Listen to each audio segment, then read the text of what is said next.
Welcome back to another episode of Frankly Speaking Sports. I'm Jack. This is MT. Mystery Man is finally back. Look what the cat dragged in, man. We got a lot to get into, but first things first, how you feeling today? I feel pretty good. The weather was nippy this morning, but it's since recovered, so I feel better. Nippy is an understatement, nigga. It's cold. Well, not so much right now, bro. It was 30. It was like 36 degrees this Frost morning. on my windshield is all you gotta know. Like, I don't care where you at. 30 degrees is cold, nigga. It's just, It was cold. It is what it is, especially when you was just wearing shorts and tank tops and shit. You know, One beaters. I ain't gonna say tank tops. One little that's flies a were little- left. I think they got taken out last night. Yeah, because it was cold. Oh yeah. It was cold. Mosquitoes. Son of a bitch. Done. They don't die. They go into hibernation. But I mean, bees, all that shit. Bees, mosquitoes, when they get frosted, because they got a 3 or 4 day lifespan. I was anyway. gonna say, well, mosquitoes typically don't have long lifespans They don't. anyway. But yeah, certain insects hibernate. So yes. Frankly speaking, science.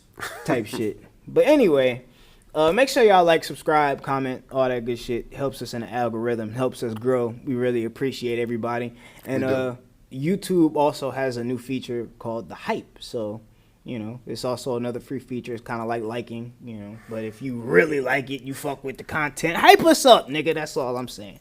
But anyway, man, like the title suggests for the day, the topic is trouble in Philly. Question mark. Because goddamn, bro. So I'm going to assume you picked Philly to win. I did. Yeah. Regrettably so, I did. Yeah. But I said at the beginning of the season, Philly does not impress me. If you don't believe what I'm saying right now, roll the tape back. 'Cause I said Philly was not impressive to me at all. Yeah, no, I definitely remember you saying that. I mean, I thought it was going to tank about game 10, not this early in the season. yeah, I thought it was going to take a little. Bro, they having an identity crisis for no reason. For no reason. They got talent. Is this not like a every year thing though? Like I feel This like early? It's never this early though. I do agree. That's It's what never makes this it early. feel different. Like, normally they fucking. It's a lot of close, ugly games, but they find ways to win. And when they find ways to win, it's like, okay, well, how much complaining can you actually really do when But come on, man. 4 tush pushes, in a row is crazy. In a row? Bro, that was nasty. and you don't How does that make score? y'all feel? That was nasty. That was hilarious. It's definitely not entertaining, but I mean, the last time I checked, it's the National Football or the No Fun League, not the National Entertainment League. So, I mean, it's effective. It worked for what they were trying to do All I'm saying is, in that moment. In that moment.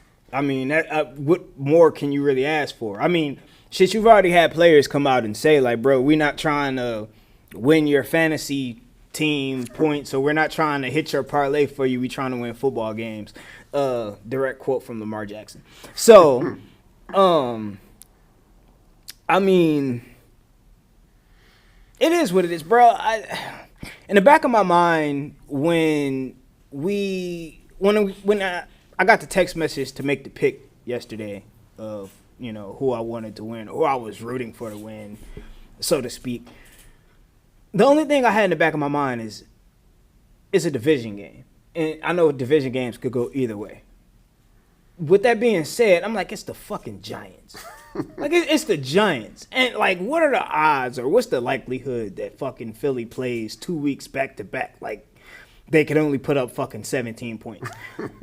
They did. Well, the thing is, Philly has talent on all levels, on both sides of the ball. You sure? Because them defensive back.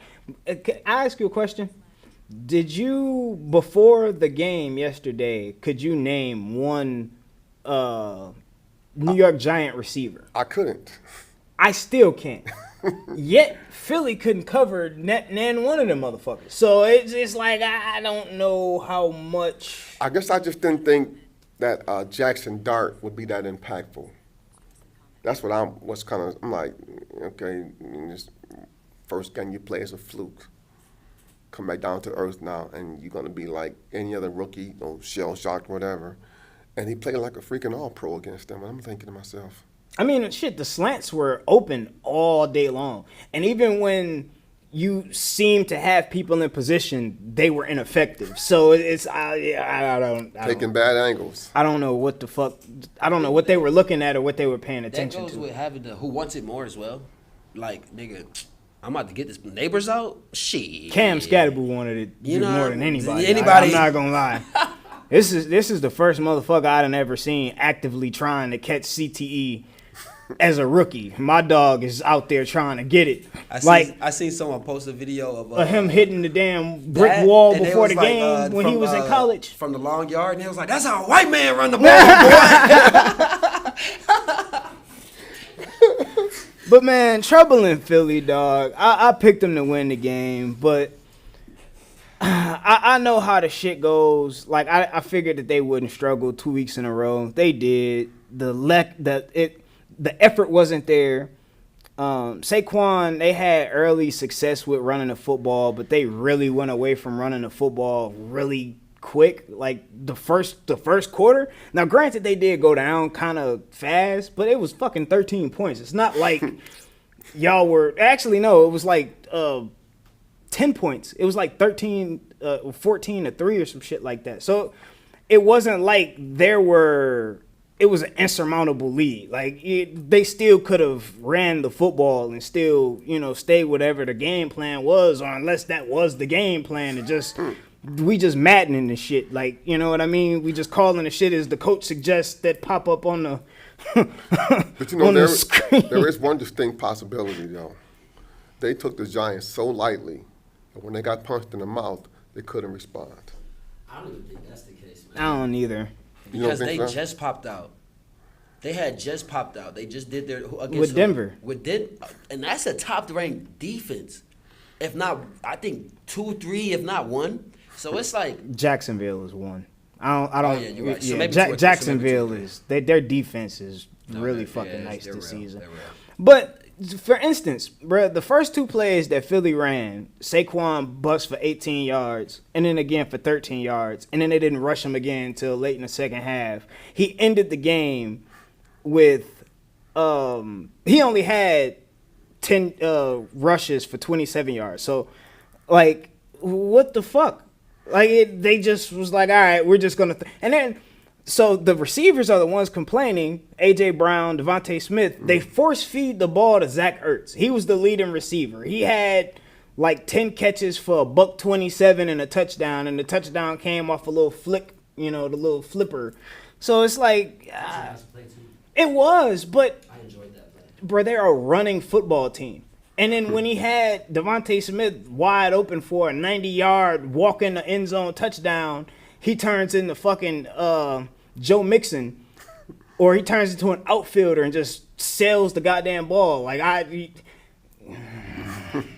don't know, for those people that were arguing that said he deserved to be a top 5 quarterback and he wasn't 5 that were coming into the season, I don't know how that argument has aged. No, that wasn't me. So. No. I'm not talking about you. I'm talking about like people in the media. Oh, okay. And like it was a national media argument, and people on social media arguing for sure, because the Philly fans was going crazy for, well, how dare you put anybody over him, and he's won a Super Bowl and such and such and such and such, and it's like, bro, they're a running football team.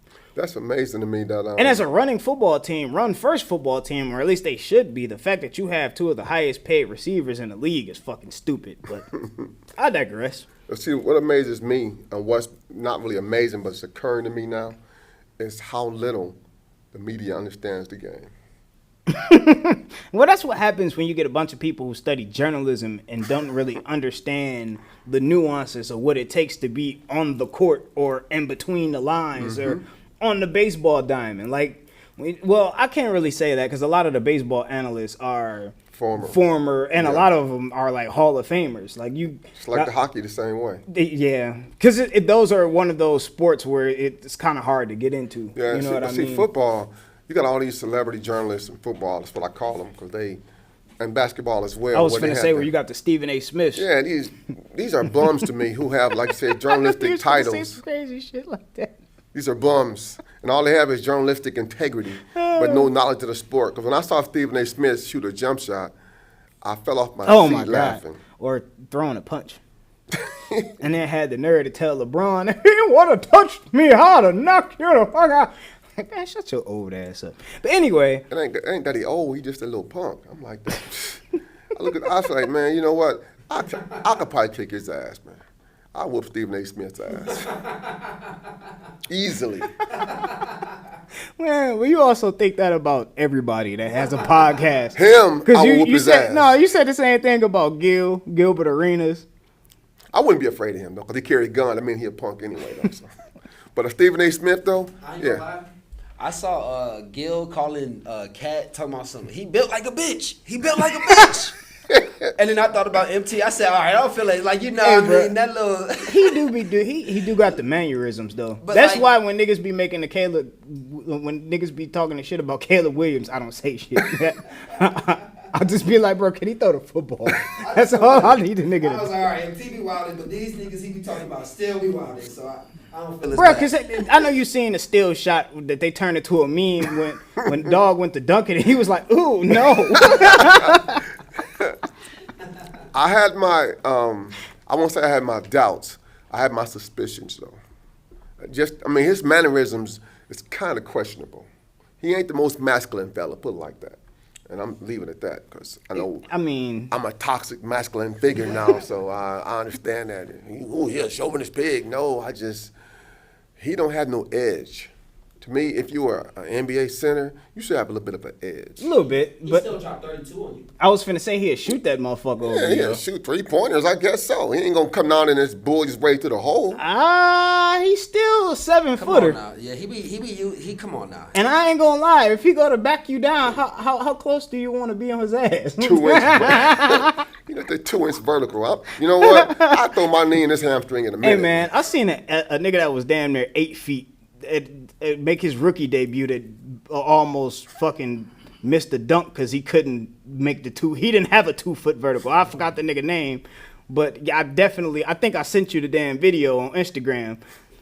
I mean, he had nobody in front of him. It ain't like he had a defender on him or nothing like that. Like he came off a screen, he pick and rolled the proper way, rolled to the basket, Dog passed him the ball, and he went for a dunk and had to lay it up because he couldn't. And this nigga is almost like 8 feet tall, bro. It's rough. He's taller than Wemby. I just put it like that. Yeah, Wemby yeah. is grown. Have you heard that? Bro. I was about to say, speaking of, I'm so pissed at my dad's genetics. That I was done growing at like 14, and it's like this nigga is a whole NBA player, already 7'4", and this nigga still growing inches, pause. Like, god damn. How y'all feel about Cooper Rush? His first game was mediocre.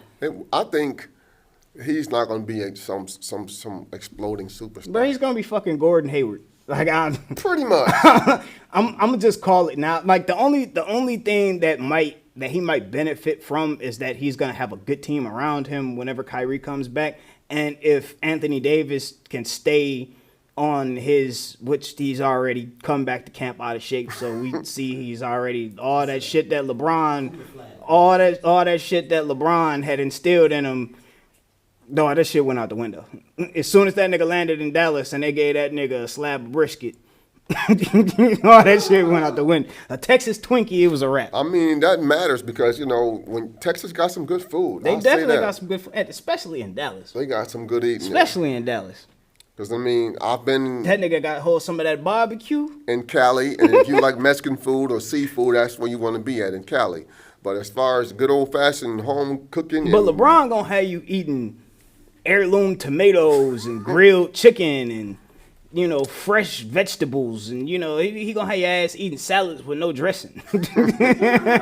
So that nigga went down there and they went to offering that nigga brisket and slabs of ribs. And I had a serving of brisket when I was in Austin, and it was nothing to sneeze at. I was gonna say that. See, Austin ain't Dallas. It though. ain't Dallas, but